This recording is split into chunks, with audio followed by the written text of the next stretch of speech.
Hey folks, thank you for coming to the coming civil war over general purpose computing, the sequel to this talk I gave last year at 28C3 in Berlin, the coming war on general purpose computing. In a nutshell, the hypothesis of that talk was that computers and the internet are everywhere. The world is increasingly made of computers. We used to have separate categories of devices. We had, washing machines and VCRs and phones and cars, and now we just have computers in different boxes. A car is just a computer that we put our body in. A 747 is a flying Solaris box full of SCADA controllers. Hearing aids and pacemakers and other prostheses are just computers that we put inside our body. And that means that all of our socio-political problems in the future are going to have a computer inside them. And that means that we'll always, forevermore, have regulators saying, make it so that self-driving cars can't be programmed to drag race, or make it so that bioscale assemblers can't make harmful organisms or restricted compounds in Schedule I narcotics. That is, make me a general-purpose computer that runs every program except for one program that pisses me off, the mythical Turing-complete -1 computer. We don't know how to make computers that can run all the programs we can compile except for the one that pisses off a regulator or disrupts a business model or abets a criminal. The closest approximation we have for that device is a computer with spyware on it out of the box. Computers that watch everything we do in case we do the wrong thing, and then it intercedes and says, I can't let you do that, Dave.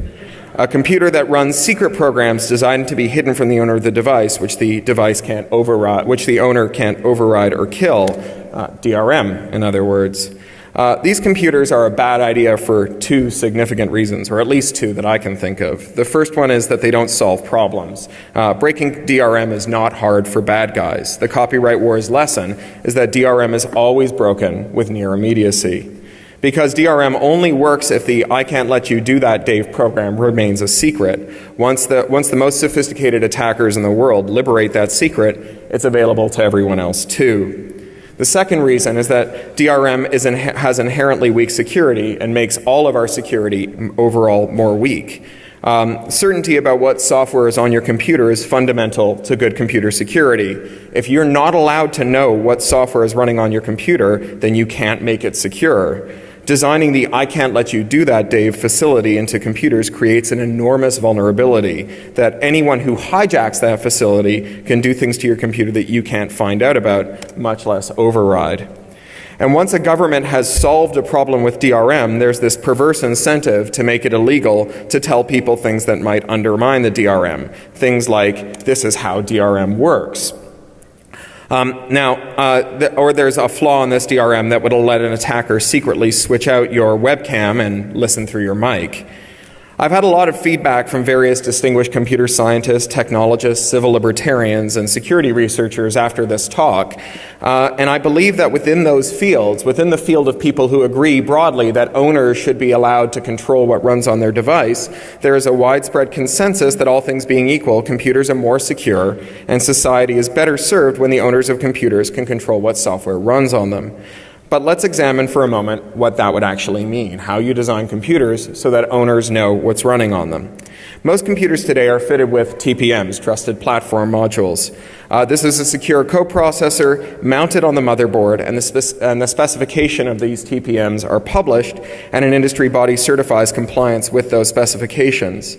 To the extent that this industry body is doing its job and that the spec is good, it's possible to be reasonably certain that you have a real functional TPM inside your computer that faithfully implements the spec. The TPM is secure in that it contains some secrets, cryptographic keys. And it's also secure in that it's designed to be tamper-evident. If you try and extract keys from a TPM, or remove the TPM from a computer and replace it with a gimmicked one, it should be very obvious to the computer's owner that something has happened. Now, one TPM threat model is that a crook or a government or a police force or some other adversary might try to compromise your computer. Tamper evidence lets you know when your TPM has been fiddled with. Another TPM threat model is that a piece of malicious code will infect your computer. Once your computer is compromised in this way, you could be in great trouble because, after all of the sensors attached to the computer, the mic, the camera, the accelerometer, the fingerprint reader, the GPS, and so on, could be switched on without your knowledge, and the data could be cached or sent on to a bad guy or both. All the data on your computer, your sensitive files, your stored passwords, your web history, might be sent to a bad guy or erased or tampered with. All the keystrokes on your computer, including your passwords, could be logged, and all the peripherals attached to your computer might be covertly operated: printers, scanners, SCADA controllers, MRI machines, cars, avionics, and 3D printers, or they could be subtly altered to cause some failure in the future. And other peripherals in the today and in the near future include your optic nerve, your cochlea, the stumps of your legs, and so on. When your computer boots up, the idea is that your TPM asks the bootloader for a signed hash of itself and verifies that the signature from the hash comes from a trusted party.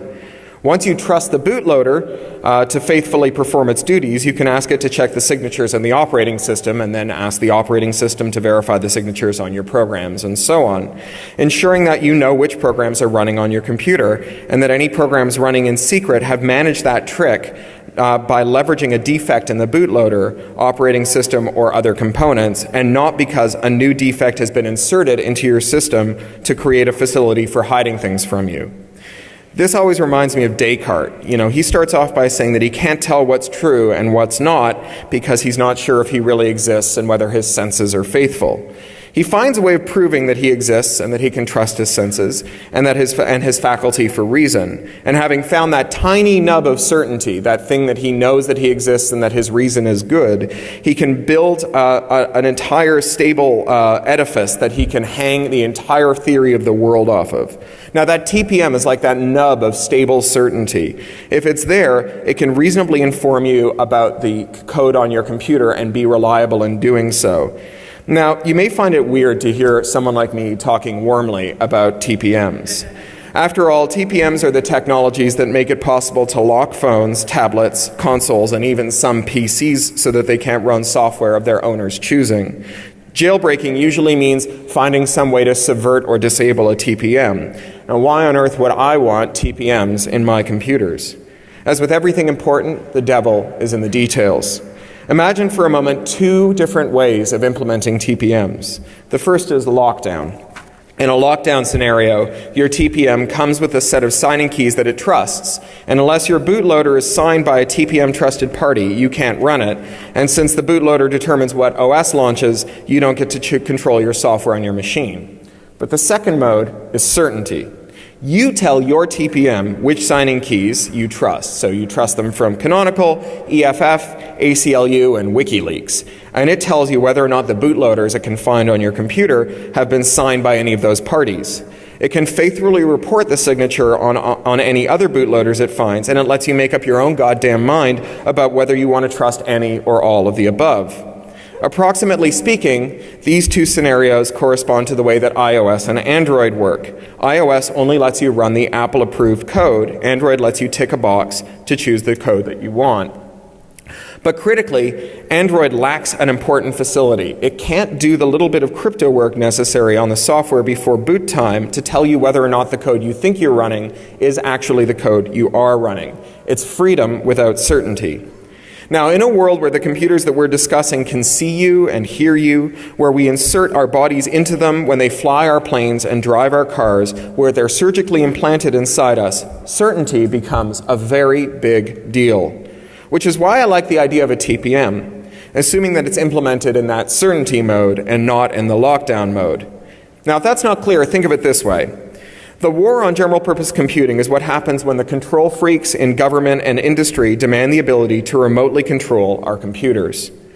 The defenders against that attack are also control freaks. They're like me, but we happen to believe that the device owners should have control over our computers and not governments or corporations.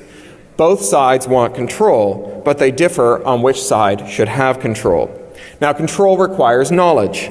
If you want to be sure that songs can only be moved onto an iPod and not off of the iPod needs to know that the instructions being given to it by the PC to which it's tethered are emanating from Apple-originated iTunes and not from something that impersonates iTunes in order to get the iPod to give it access to those files. That's how you accomplish the Roach Motel. Now, if you want to be sure that, if I want to be sure that my PVR won't record watch once video on demand movies that I've just paid for, the PVR manufacturer needs to be able to ensure that the tuner that's receiving the video will only talk to approved devices whose manufacturers have promised to honor the do not record flags in the programs. Now, if I want to be sure that you aren't watching me through my webcam, I need to know I need to know what the drivers are and whether they honor the convention that the little green activity light always comes on when the webcam is running. And if I want to be sure that you aren't capturing my passwords through my keyboard, I need to know that the OS isn't lying when it says that there aren't any software keyloggers on my system. Whether you want to be free or want to enslave, you need to have control and you need to have knowledge. And that's the coming war on general-purpose computers. Now, what I want to investigate today and for the rest of this talk is what happens after we win the war on general-purpose computers, a prospect I call the coming civil war over general-purpose computers. Now, I ask you now to stipulate that we have a victory for the freedom side in the war on general-purpose computing, and that results in computers that lets their owners know what's running on them.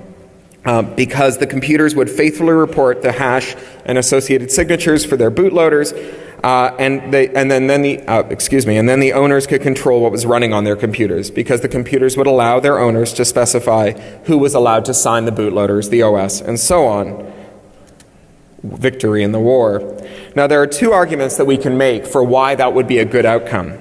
The first one is the human rights argument. If your world is made of computers, then designing computers to override their owners' decisions has significant human rights implications.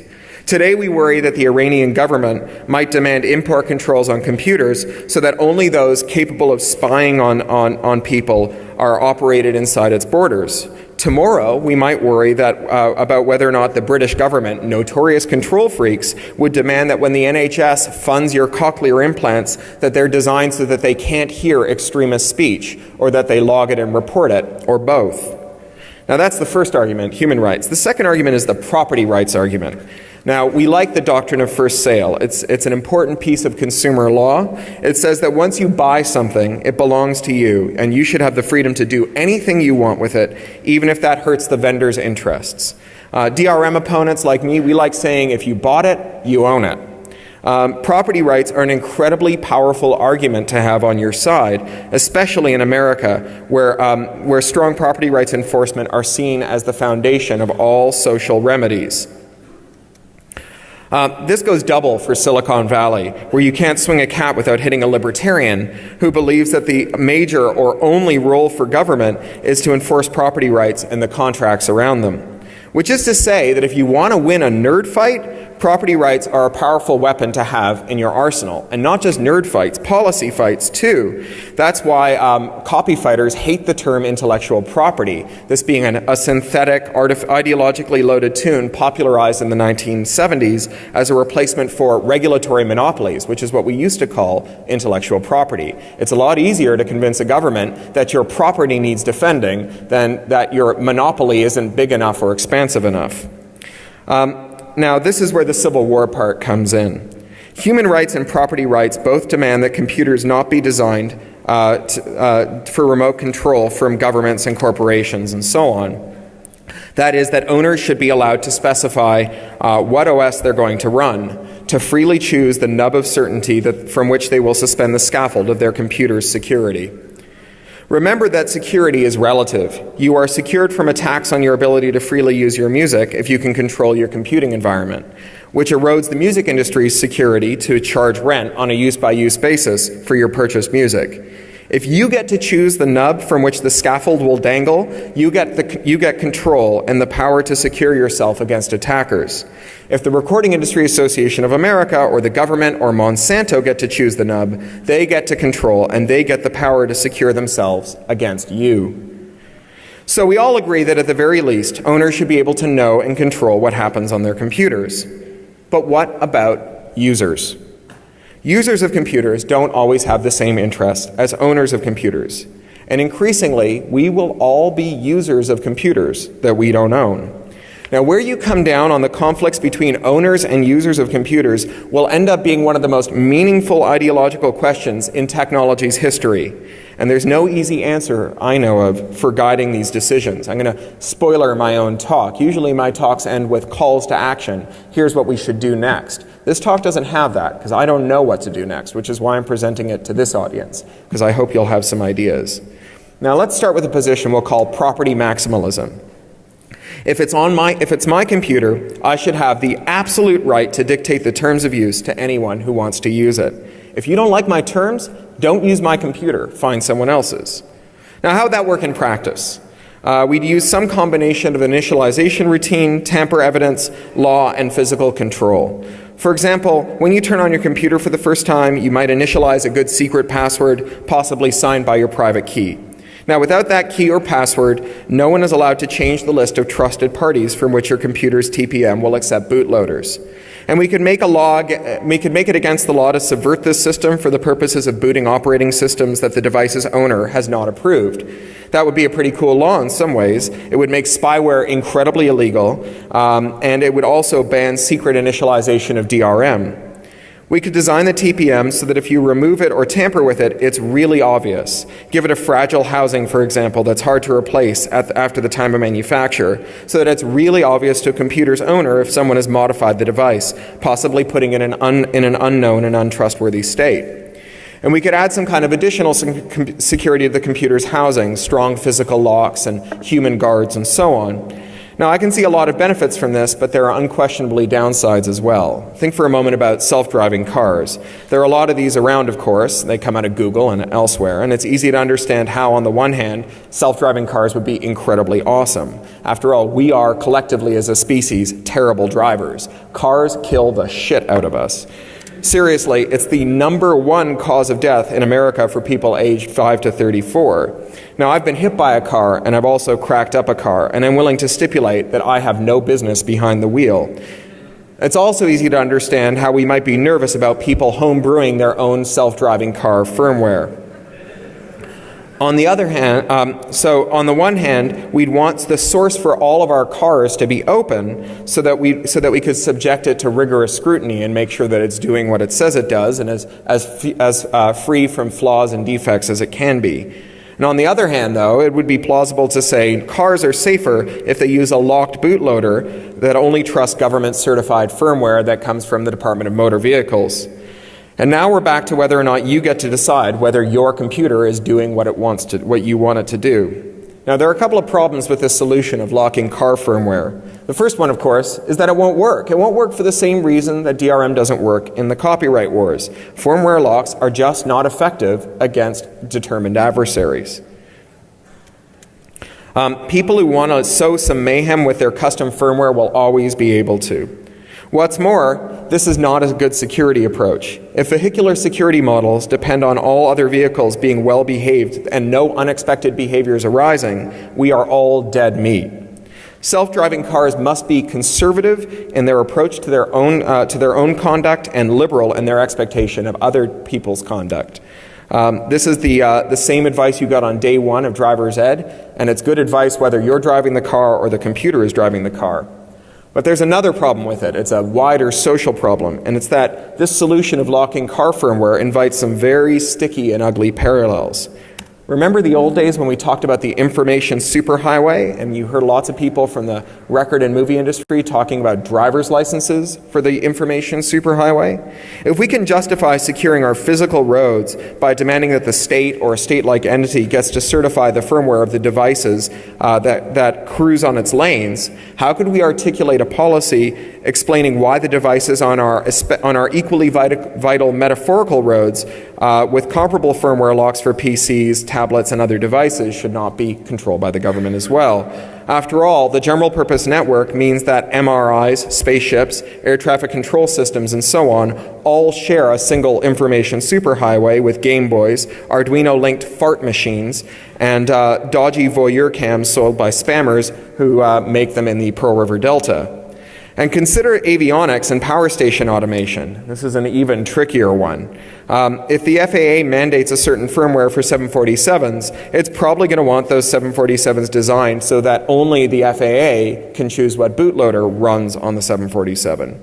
And just as the Nuclear Regulatory Commission, and just in the same way that the Nuclear Regulatory Commission will want the final say on the firmware for your reactor pile.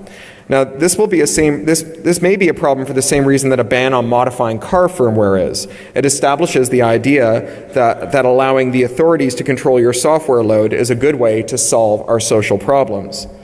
But it may be that airplanes and nukes are already so regulated that an additional layer of software regulation wouldn't leak out into other areas of daily life. Nukes and planes are subject to an extraordinary amount of no-notice inspection and reporting requirements that are genuinely unique to their circumstances. But there's a bigger problem with this owner-control market.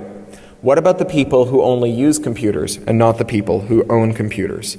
This is not a group of people whom the IT industry has a lot of sympathy for on the whole.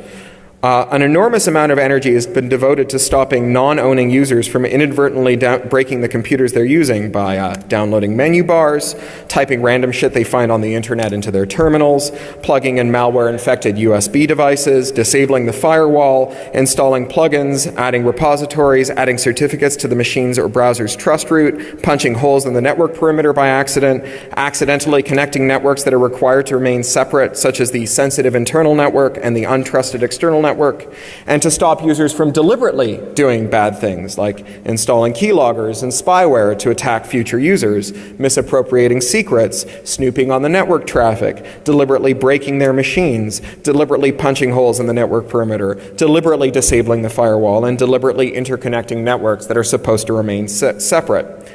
There's a kind of symmetry here. DRM and its cousins are deployed by people who believe that you can't and shouldn't be trusted to set policy on the computer that you own. If systems are deployed by IT systems are deployed by computer owners who believe that computer users can't be trusted to set policy on the computers they use. As a former systems administrator and CIO, I'm not going to pretend that users aren't a challenge. But I think that there are good reasons to treat users as having rights to set policy on the computers that they don't own. I want to start with an easy one, what I think of as the simple one, which is the business case. Because human rights are always harder to explain than profit. In America, of course, money talks and bullshit walks. When we demand freedom for owners, we do so for a lot of reasons. But one important one is that computer programmers can't anticipate all of the contingencies that their code might run up against. That when the computer says yes, you might still need to say no. And when the computer says no, you, the owner, might still need to say yes. The idea that owners possess local situational awareness that cannot be perfectly captured in any number of nested if-then statements.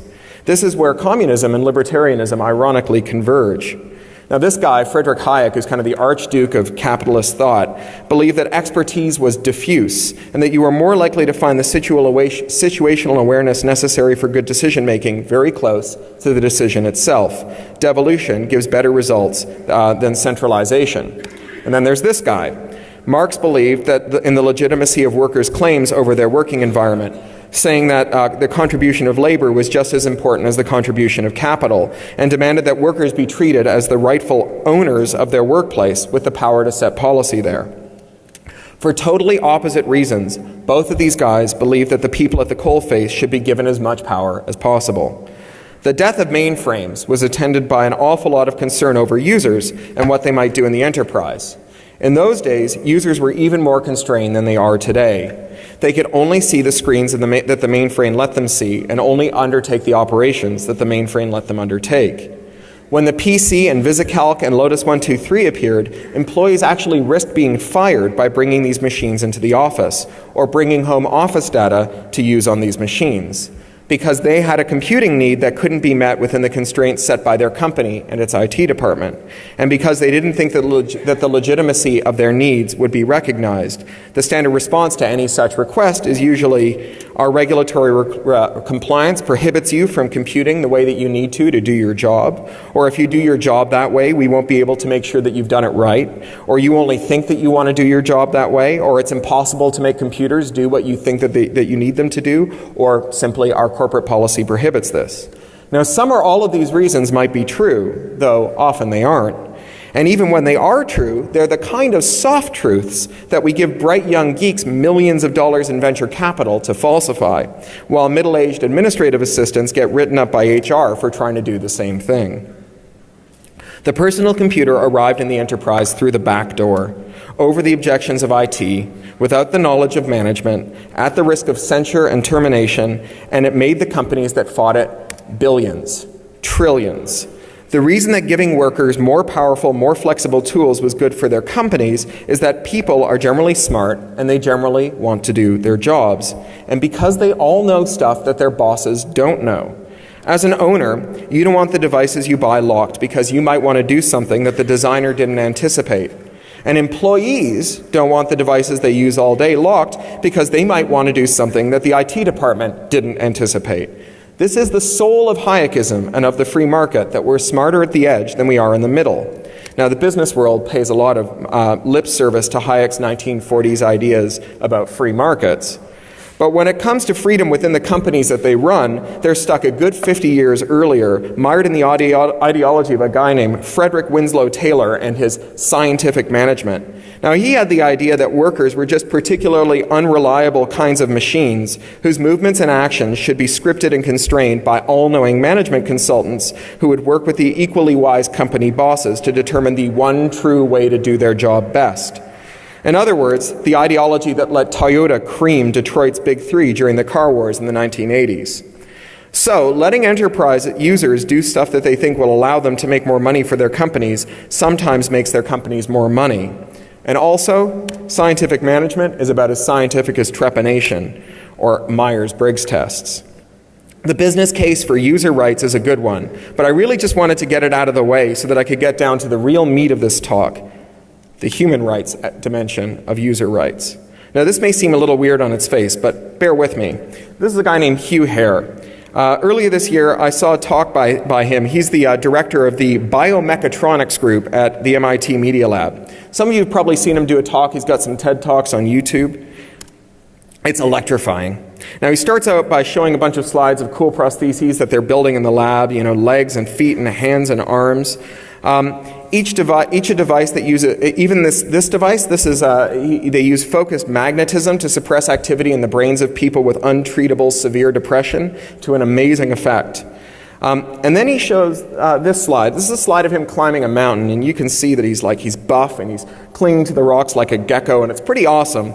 And then you see the whole slide. He doesn't have any legs. He's just got these cool mountain climbing prostheses. He looks down at the audience from where he's been standing and walking around on the stage the whole time, and he says, "Oh yeah, didn't I mention that? I'm robot from the knee down." And he pulls up his trousers. And then he proceeds to run up and down the stage like a mountain goat. It's one of the most amazing things you've ever seen. Now, the first question, when I saw him speak, the first question anybody asked was, how much do these cost? And he named a price that would buy you a nice brownstone in central Manhattan or a terraced Victorian in Zone 1 in London. So the second question anyone asked was, well, who's going to be able to afford these? And he answered, why? Everyone, of course. If you have to choose between a 40-year mortgage or legs, you'll choose the legs every time. Which is all by way of asking you to consider the possibility that there are going to be people, potentially a lot of people, potentially you, who are users of computers that they don't own, where those computers are going to be part of their bodies. Now, I think most of the technology world can understand why you, as the owner of your cochlear implants, should be legally allowed to choose what firmware runs on them. After all, when you own a device that is surgically implanted in your skull, it makes a lot of sense to give you the freedom to choose your software vendor. Maybe the company that made your implant had the very best signal processing algorithm when they were inserted into your head. But what happens when a competitor gets a superior algorithm next year? Should you be doomed to inferior hearing for the rest of your life or for the life of that competitor's patent? This is a problem that can't be overcome by mere code escrow and publication. That's the sort of thing that would protect you if the company that made your ears went bankrupt. You need to have the freedom to choose. Code publication won't do it. That code publication only protects you from sloppy or sneaky code that lets bad guys do bad things to your hearing. Now, this is a problem that only is overcome by the ambiguous right to change the software, even if the company that made your implants is still a going concern. So that's great if you're the owner of your cochlear implants. But what about users of cochlear implants? Consider the following scenarios. Say you're the minor child of deeply religious parents who pay for your cochlear implants, and they ask for the software that makes it impossible for you to hear blasphemy. Do you have the right to change your software load? Or you're broke, and a commercial company wants to sell you ad-supported implants that listen in on your conversations and insert contextual ads that trigger discussions about the brands that you love. Or your government is willing to install cochlear implants, but they want to archive and review everything that you hear without your knowledge or consent. Is that far-fetched? Well, last month, the Canadian Border Agency was forced to abandon its plans to fill Canada's airports with hidden high-fidelity microphones that would listen in and log every single conversation in the airports. Will the Iranian government or the Chinese government take advantage of this if they can do so? Now, speaking of Iran and China, there are plenty of human rights activists who believe that bootlogging is the start of a human rights disaster. It's no secret that there are high-tech companies that have been happy to build lawful intercept backdoors into their equipment to allow for warrantless secret access to your communications. These backdoors are now standard, and so even if your country doesn't want that capability, it will still be there. Now, in Greece, there's no legal requirement to have lawful interception backdoors on telecoms equipment. But during the 2004-2005 Olympic bidding process, an unknown person or agency switched on the dormant lawful intercept capacity in the country's phone switches and captured a large amount of private communication from the highest levels and then switched that capacity off again. Surveillance in the middle of the network is nowhere near as exciting as surveillance at the edge of the network might be, whether that edge of the network is in your ear or in your laptop. As the ghosts of Mr. Hayek and Marx will tell you, there's a lot of interesting stuff happening at the coalface that never makes it back to the central office. Even so-called democratic governments know this.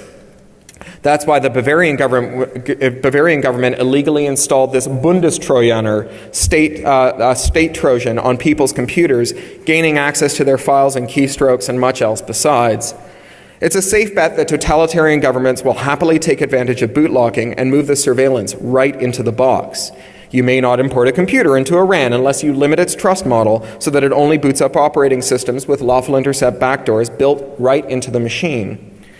Now, assume that we get the user control model, where the first person to use a machine gets to initialize a list of trusted keys and then lock it with a secret or some other authorization token. All this means is that the state's customs agents have to unbox every computer and initialize it with the state's key.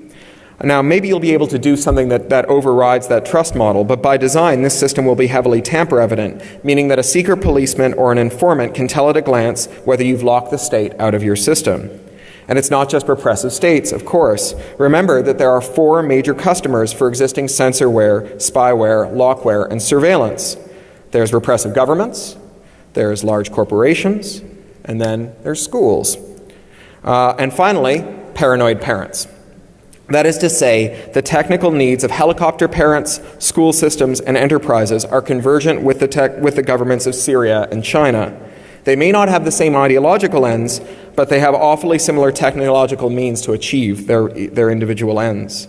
We are very forgiving of these institutions as they pursue their ends. You can do almost anything if you say that you're protecting shareholders or children. For example, you may remember that there was widespread indignation from all sides when it was revealed that some companies were requiring prospective employees to hand over their Facebook login credentials as a condition of employment. Those employers argued that they needed to be able to review your lists of friends and what you said to them in private before determining whether or not you were suitable for employment. Facebook logins were fast becoming the workplace urine testing of the 21st century. A means of ensuring that your private life doesn't have any unsavory secrets lurking in it, secrets that might compromise your working life. Now, the nation wasn't buying this. As soon as the story broke, Senate hearings and editorials, the whole country rose up against the idea of Facebook logins for prospective employees. But no one seems to mind that many employers routinely add their own intermediate keys into their employees' devices, their phones, their tablets, and their computers. This allows them to spy on your internet traffic even when it's secure, with TLS and a lock showing up in your browser. It gives your employer access to any and all sensitive data that you access from the job, whether it's your union's message board, or your bank, or your Gmail account, or your HMO, or your doctor's private patient messaging area, or Facebook. There's a wide consensus that this is okay because the laptop, phone, and tablet your employer issues to you are not your property, they're the company's property. And yet, the reason employers give us these mobile devices is because there is no longer any meaningful distinction between personal life and working life. Corporate sociologists who study the way that we use our devices find time and again that employees are not capable of maintaining strict divisions between work and personal accounts and devices. America is the land of the 55-hour work week, a country where few professionals take any meaningful vacation time, and when they do get away for a day or two, they do so in the company of their work-issued devices.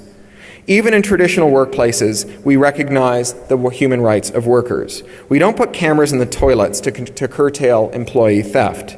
If your spouse came by the office on your lunch break and the two of you went into the parking lot so that she or he could tell you that the doctor says the cancer is terminal, you would be aghast and furious to discover that your employer had been spying on you with a hidden microphone during that conversation.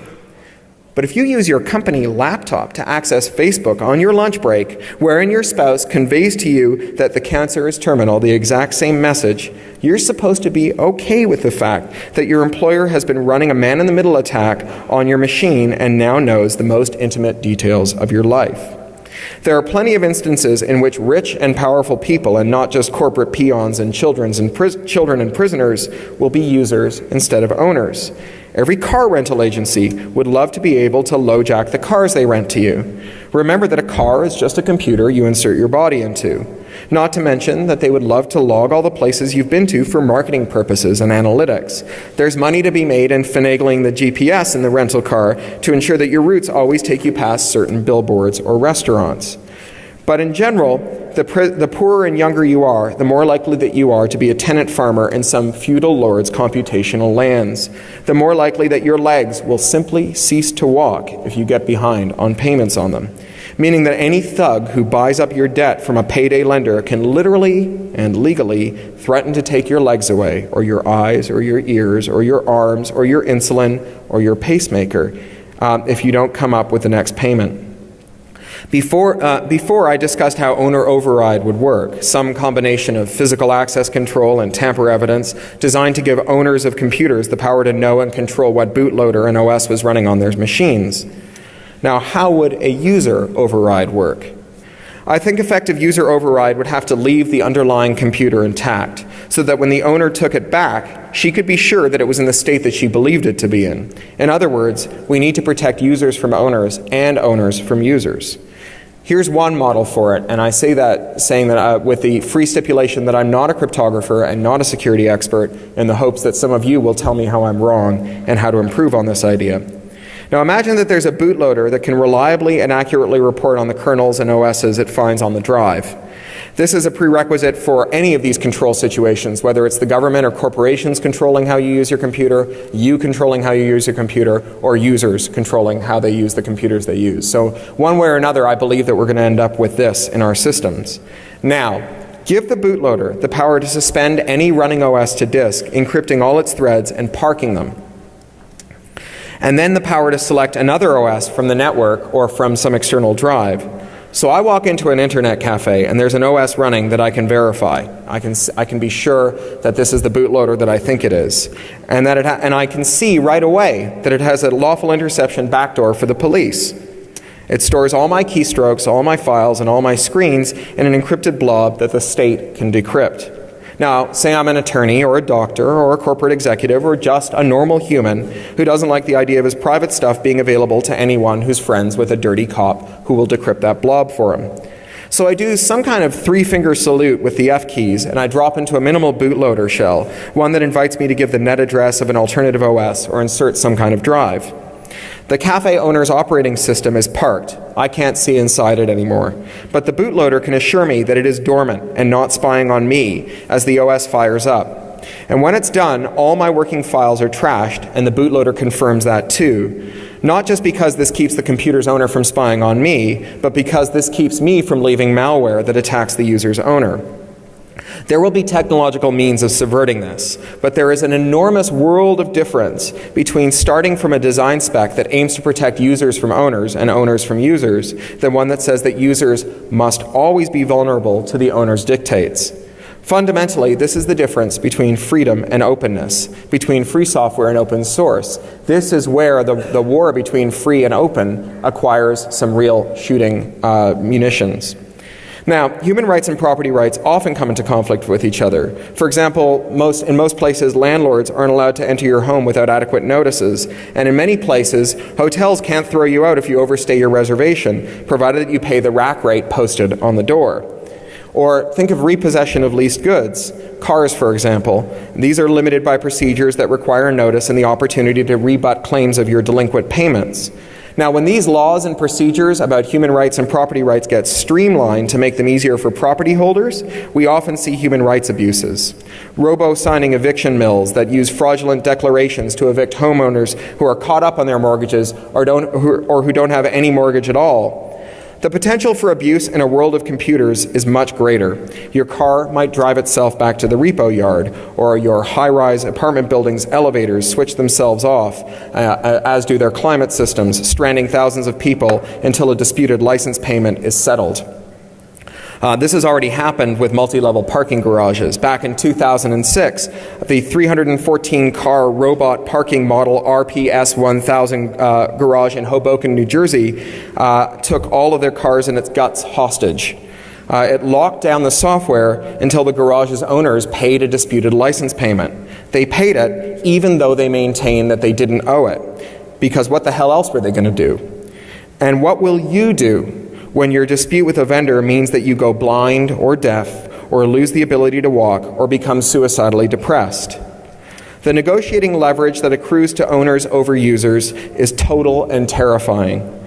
Users will be strongly incentivized to settle quickly rather than face the dreadful penalties that could be visited on them in the event that they had a dispute with an owner.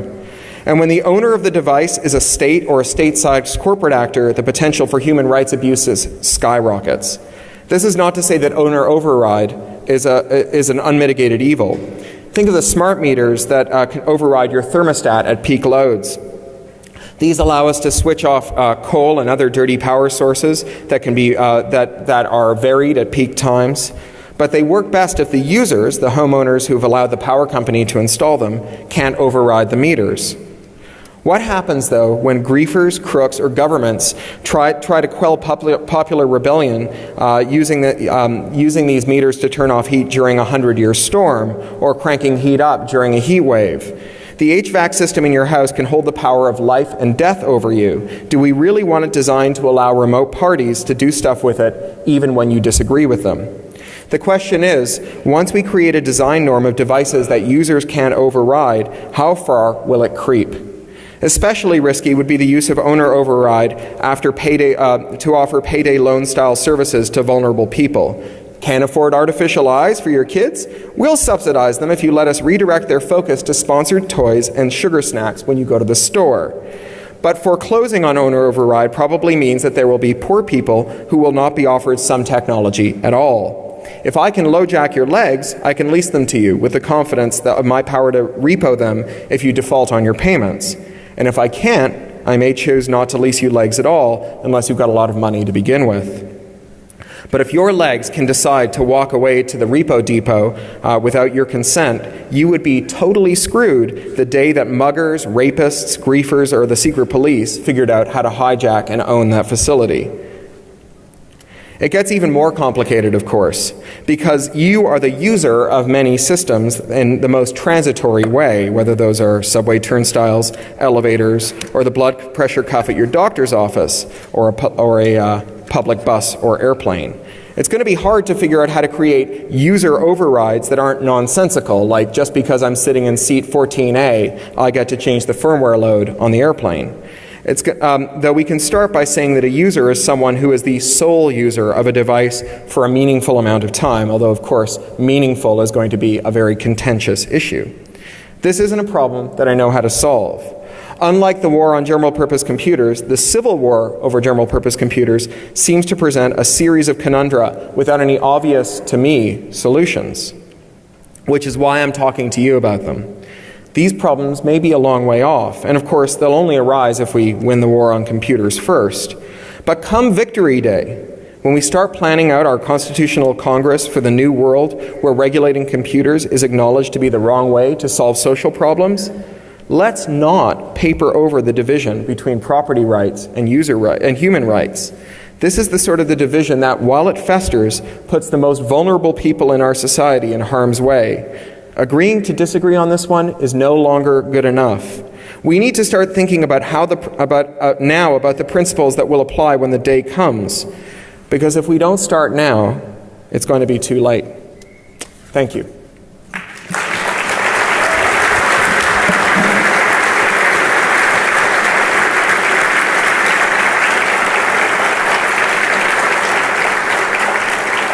So I reckon we've got about 10 minutes for Q&A. Is that right, Goons? Yes? Yeah? 5 minutes? Yeah. So I know that this is a very abstract talk. It's not a talk I would give to a general audience, but it's one that I hope you folks will have some good feedback on. Go ahead. So with lobbyists and stuff, the average citizen is totally disenfranchised. What hope do we have in this war? What hope do we have in the war on general-purpose computing? I think that the hope that we have in the war on general-purpose computing is that we enlist more people to our side just by waiting. Because the number of people for whom computers are not an abstract thing goes up every day, right? It's weird that hackers hate their grandmothers and their mothers a lot. They always use them as examples of clueless people. My mom and my grandmother are both very clued in people, but my grandmother was never into computers.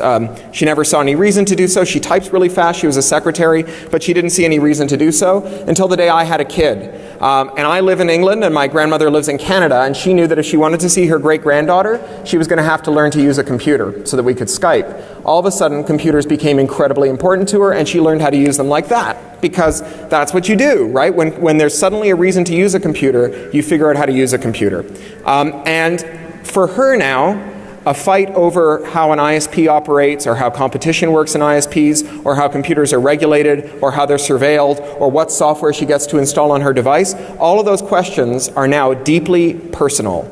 If we can relate any issue about computer policy to her ability to Skype with her great-granddaughter, we can win. We'll get her on side. The number of people for whom the technology per se is not important, but what it does is vital, goes up every single day. And every one of those people are going to be on our side. We just have to hope that things don't get so screwed up between now and when, sort of everybody has the consciousness that this group might have, or the EFF has, of the underlying role of computers in all these other policy areas. But if we can resist that over screwed upness, we'll have an army at our command. So for me, I feel like that's an important fight, and I'm going to keep on fighting it. But I feel like we've all suddenly looked around and we've realized that pretty much everyone agrees that King George is a dick, and it's time for revolution. But we're like, there's this other thing where some of us think property rights is more important than human rights, and some of us think human rights is more important than property rights. Let's agree to disagree on that while we're fighting this war, and maybe we'll just let time sort it out. It'll probably sort itself out. And in fact, it didn't sort itself out. It put a whole population of people in chains and then ended with one of the most grotesque wars ever fought in any country, and continues to reverberate through to today. And I kind of feel like if you're at the Constitutional Congress and you showed up having thought about this human rights and property rights question for a few years beforehand, and you've been quietly building consensus that this was an important issue to solve today and not to punt, how much harm could you have averted? So I'd like us to start thinking about it. Next question. One more. Okay. Yeah. So since they sort of exposing the department of Facebook logic, how are the availability of public data over different platforms that are widely available? You get a public information from APIs that aren't really typically that we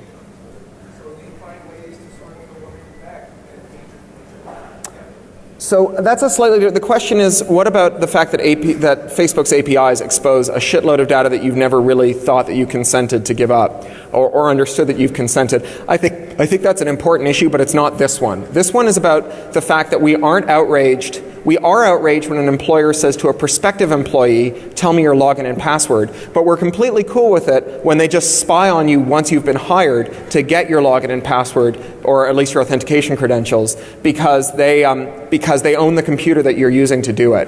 And that to me seems like it's no different from saying, well, we're gonna like eavesdrop on all your conversations at work and find out, you know, your bank account number when you tell it to your wife over your cell phone on your lunch break, and we're gonna use that to like look in your bank account, not steal your money or anything, just look in your bank account. And it seems weird to me that that's cool so long as it involves property rights. And it seems to me that there has to be a human rights limit that pushes back against the absolute nature of property rights, or I hope so anyway. So I think that's time. Thank you all very much.